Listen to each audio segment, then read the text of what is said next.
Doctor Asif Nazrul Islam আমাদের বাংলাদেশের খুবই স্বনামধন্য একজন প্রথিতযশা আইনের শিক্ষক। এর পাশাপাশি বাংলাদেশ আওয়ামী লীগের শাসনামলে তিনি আপনার সরকারের বিরুদ্ধে একদম প্রকাশ্যে যে সমালোচনাগুলো বাংলাদেশে বসে কেউ করতে পারতো না তিনি করতেন।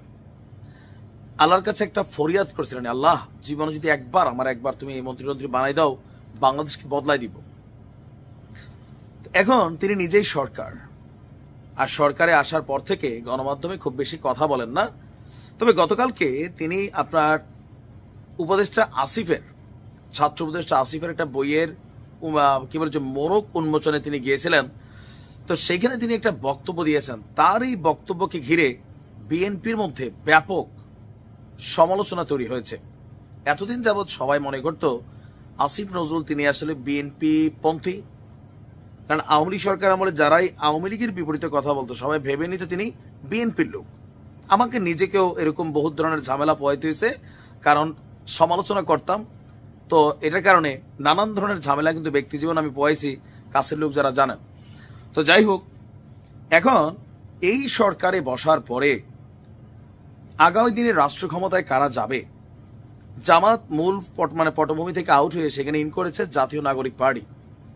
অর্থাৎ আসিফ নজরুল ইসলামের সাথে এই মুহূর্তে উপদেষ্টা পরিষদে যারা আছেন, বাহিরে যারা আছেন, তারা সবাই খুবই একটা ভালো সম্পর্ক আছে তাদের সাথে। আগামী দিনের রাষ্ট্র ক্ষমতায় ডক্টর আসিফ নজরুল ইসলাম আসলে ছাত্রদেরকে দেখতে চায়, বিএনপিকে না। আর এটার জন্য তিনি ছাত্রদের কাছে আশা করছেন, তার মনের আরেকটা আশা, একটা তো আল্লাহ পূরণ করছে, আরেকটা করবে কিনা সেটা আল্লাহ ভালো জানে আর জনগণ ভালো জানে। জুলাই গণঅভ্যুত্থানের নেতাদেরকে তিনি আবেগে, তারা সবাই তার সন্তান সমতুল্য।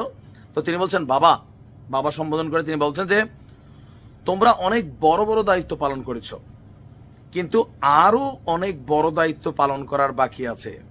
কি স্যার, কি? তো তিনি বলছেন যে ৭১-এ আমরা যেই সুযোগ নষ্ট করেছি, তোমরা ২৪-এ সেই সুযোগটা নষ্ট হতে দিও না। তো কি করতে হবে? ওনার বক্তব্য, তোমরা আমাদের জুলাইয়ের নেতা ছিলে। এখন যে তারেক রহমানকে দাবি করা হচ্ছে তিনি জুলাইয়ের নেতা ছিলেন, জামাতকে বলা হচ্ছে তারা ছিল নেতা, তার মানে তারা না। তিনি বলছেন যে এই ছাত্ররাই নেতা ছিল। আরো অন্তত ৫-১০ বছর আমাদের নেতা থেকে বাংলাদেশ নামক রাষ্ট্রকে একটা কাঙ্ক্ষিত গন্তব্যে পৌঁছে দিও, এটাই আমার প্রত্যাশা। এখন তিনি যেই কথাগুলো বলছেন ওই মুহূর্তে আপনার কি বলা হয় যে তার সামনে সমবেত যারা ছাত্র জনতা ছিল বলছেন যে আমি তোমাদের ওয়ার্ন করে দেই বাবা, অনেক কষ্ট এবং অপেক্ষার পর আমরা তোমাদের পেয়েছি। তোমরা একটা নতুন রাষ্ট্রের স্বপ্ন ও সুযোগ আমাদের সামনে হাজির করেছ। বস্তুতপক্ষে ৯০ সালেও এমন সুযোগ সৃষ্টি হয়নি, ৭১-এর পর এবার প্রথম এলো। তো এটা ওনার প্রত্যাশা। এখন ওনার যে প্রত্যাশা, এই প্রত্যাশা আবার বিএনপির কাছে ভিলেন টাইপের প্রত্যাশা।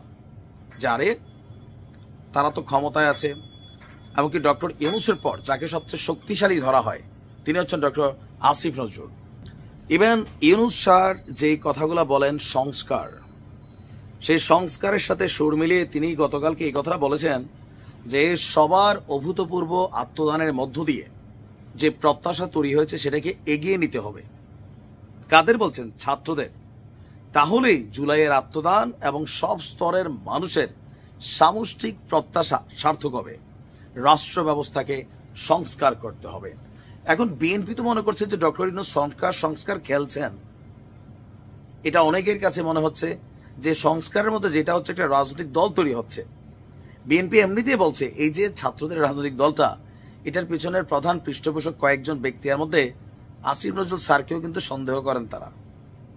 আবার তিনি যখন সরকারে থেকে একজন উপদেষ্টা, ওনার বইয়ের ইস্যুতে সেখানে উপস্থিত থাকা একটা রাজনৈতিক দলের প্রধানকে রেখে তিনি যখন বলেন যে তোমাদেরকে আগামী দিনে রাষ্ট্রের দায়িত্ব নিতে হবে, ৫-১০ বছর তোমরা থাকতে হবে, তো এখান থেকে বিএনপি কেন ভাববে না যে সরকার আসলে পেছন থেকে পুরো পৃষ্ঠপোষকতা করছেন, বা কিংস পার্টি হিসাবে তারা কিভাবে তাদের উপরে যে আপনার দায়টা চলে আসতেছে এটা আসলে সরাবে।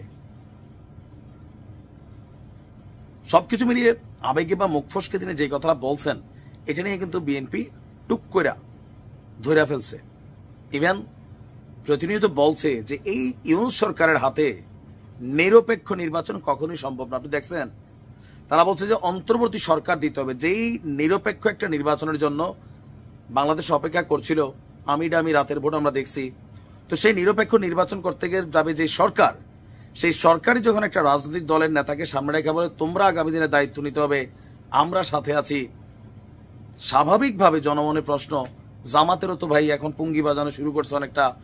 উপদেষ্টা যিনি আছেন মাহফুজ, দেখছেন নি একের পর এক ৭১ নিয়ে কিন্তু কথা বলে এখনো, এটা আপনারা চাইলেও সরাইতে পারবেন না। এই সকল প্রেক্ষাপটে একটা জিনিস তো স্পষ্ট হচ্ছে, আগামী দিনে রাষ্ট্র ক্ষমতায় ডক্টর ইউনূস, আসিফ নজরুল স্যাররা সবাই মনে করছেন এই জাতীয় নাগরিক পার্টি তারাই হচ্ছে মূল খেলোয়াড়, যাদের যাওয়া উচিত। বাকিরা কেরি কাইটা যদি যাইতে পারে আর কি। এখন যে কেরি কাটবে না যাবে, সেটার জন্য এই সরকার কতটুকু নিরপেক্ষ থাকতে পারবে নির্বাচন করানোর ব্যাপারে। তো সবকিছু মিলিয়ে বিএনপির জন্য আসলে একটা চাপ ফিলির বিষয় যে এত বছর যাবৎ যে ক্ষমতার চেয়ারের কাছাকাছি যাওয়ার জন্য এত কষ্ট, সেই চেয়ারের এত কাছাকাছি গিয়া এইভাবে আসলে ফিরে আসতে হবে না, মানে নির্বাচনটা নিয়ে আর কি, যে কিভাবে কি হবে আমারও মাথায় ধরে না কি ঘটতে যাচ্ছে। ভালো থাকুন।